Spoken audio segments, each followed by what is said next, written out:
Hey guys, I wanted to take some time and show you a few editing techniques that can really help your photos. And this is a photo that was posted by Gabrielle Phillips in our Facebook group. And it's a really fantastic photo. I actually did some edits to this photo, so this is the final version. Here is the one that she took, which is a really great photo. And I got permission from her to do this little video to show you some of the techniques that I use to make it just that much better. And these are simple things that you all can use to really take your photos to the next level. So let me just dive in and kind of show you what I did. So first, you'll want to choose everything that I'm going to show you by going down to the bottom where it says Tools, and this brings up a whole bunch of different options. The main ones are Tune Image at the top left, then Details, and then also Healing kind of in the middle of this field here. And then down at the bottom, Vignette bottom left. Those are the ones that I use the most. And again, this is the SnapSeed app on iPhone. A lot of these editing techniques, if you have Photoshop or Lightroom, you can do. And then I'm sure there are many other phone apps out there as well. So let me just hop into the edits that I've already done, and let's bring it back to the original. So first I did the healing part where I wanted to remove a few objects. So let me just undo what I did and then kind of show you how I did that. So after you select the healing option, you'll just zoom in with 2 fingers on your phone and kind of focus on the object that you want to take out. And these black objects here, for me at least, distract from the main part of this photo, which is the girl, obviously. So I'll just kind of swipe up and see what the program does for me. And I think that's pretty good. Sometimes you may have to do it a few times to get it perfect. And then sometimes it works, instead of doing one big swipe, to do a few chunks at a time. That will also work pretty well. Sometimes that works a little better. And let me redo that because I don't want to chop out her hair at all. Try doing little pieces here and there. That should be okay. And often these edits are really not noticeable to the average viewer once you kind of get into the details here. They're not really noticeable. So you just want to get it as best you can. And I'm going to take out this branch here as well, just because it was just a tad distracting, and then kind of go over it a few times in little spots here and there.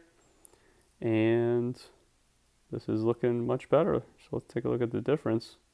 And we can see that there's just less distractions from our subject. So we'll save that.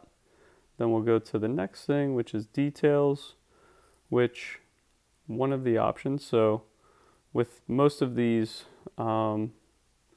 functions, you can swipe up and down on your phone and get a few different options. This one has Structure and Sharpening. Structure, we'll zoom into her face to kind of see the difference. So if I take away Structure, you can see how her face kind of gets a little smoother. And then if I add Structure, you can see the details become a bit harsher. So we'll take away a little bit of structure, but not too much, because we don't want it to look fake like that. Just a little bit. And then Sharpening actually adds details just around the edges of the photo. So maybe her eyes, her eyebrows, her hair, which is not a bad thing to have, just to make it a little bit sharper of a photo. So we'll add that. All right, now we'll get to sort of some of the main parts of your editing. The Tune Image function will have a lot of options, such as brightness, contrast, saturation, ambiance, which is similar to saturation but a little bit different. And then we've got highlights and shadows, and then warmth. which is your white balance. So let's go through these real quick. This photo started out just a tad on the darker side, so I just wanted to add a little bit of brightness just so we can see her a little bit easier. So I'll add some brightness.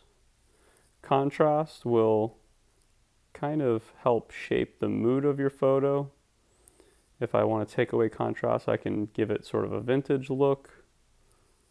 Or if I add contrast, kind of make it a little bit sharper, but you don't want to do too much because that doesn't really look right. So just add a little bit of boost of contrast. And again, with editing, a little bit goes a long way for all these different options.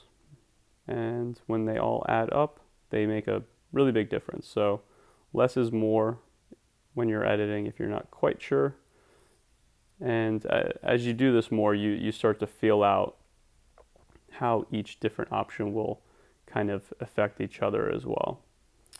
So ambiance, we can see as I increase it, it adds a little pop to the photo, which is nice, adds some color, but it also kind of raises some of the shadows, which I like. So I'm going to add a decent amount of ambiance, not too much. Again, we don't want it to look way too colorful or fake, but a little boost I think is nice. And then the highlights are all the bright parts of your photo. So you can see, I guess the brightest part of this photo is at the top where that building is. So as I increase that, it gets brighter. But that's not really the focus of the photo, so I'm just going to bring these down quite a bit because I don't care about those too much. Shadows are the dark parts of the photo, so you can see her hair and some of the background in the leaves kind of get brighter as I bring this up, but I don't want to bring this up too much because I want those things to be well defined. I definitely don't want to bring them way down because then they'll be way too dark. So this doesn't need to be touched too much, maybe just a little bit of boost in the shadows just so I can see them a bit easier, and that's all I need. And warmth is your white balance. So basically it's a balance between whether your photo is going to be more blue or more orange. And really the goal is to get something in between so that your colors just look true. Whites look white, grays look gray, that sort of thing. And so with this photo, we could probably just leave it at 0 because the color looks pretty good. Or we could add a little bit of warmth to it, as it seems to add a nice boost to those greens behind her and her red dress.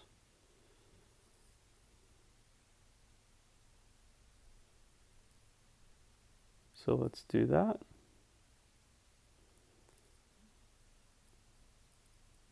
Now we can see the difference there as well. Okay, the next thing, which is my favorite, is the vignette. I do this to almost all my photos. This basically just helps really bring even more focus to your subject in the photo. So you get this circle that you can move around and you can make bigger or smaller. I'll just go with an average circle there. And then if you swipe up and down, you can see we have inner brightness and outer brightness. And with inner brightness, this is where I determine how much brightness I'm going to use to help focus the viewer's eye to my subject. And for portraits, the beyond the person being the subject, the real focus is the person's face. So I'm going to have the circle up that way, and that looks good. And then with outer brightness, you can see the difference there. Very bright, and then bring it down. And I like to make it a little bit darker to help, again, focus on the person.